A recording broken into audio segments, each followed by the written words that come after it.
Do you want to hide app names on your iPhone's home screen on iOS 18? Well, you came to the right place, because I'll show you how you can easily remove the app names.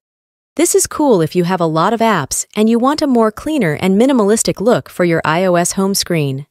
Before we show you how you can remove the app names, you need to have iOS 18 installed on your device, because this won't work on iOS 17 and older version of iOS, since this is a new feature which Apple has added.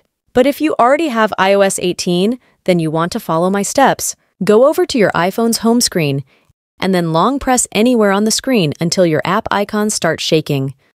When they do start shaking, you're going to see this Edit option at the top left corner of the screen, and you just want to tap on that option.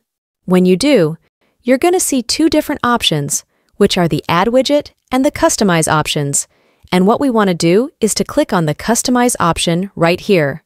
That is going to open a little editor where we can change the app icon tint and color, but that's for another video. What you want to do is to select this large option, and what this will do is it will make your app icon size a little bit bigger on the home screen, and that will automatically remove the app names, which will leave us with a more cleaner look. When you do select the large option, just tap anywhere on the home screen, and your changes will automatically be saved. And you can see when I swipe through my home screen pages that no app has a name anymore. You can also change the app color and tint if you want to customize your home screen even more, but I'll show you that in another tutorial, and I'll leave that video link in the description down below. If you need more similar iOS 18 tutorial videos like this one, simply subscribe to App Tutor, and I will see you soon.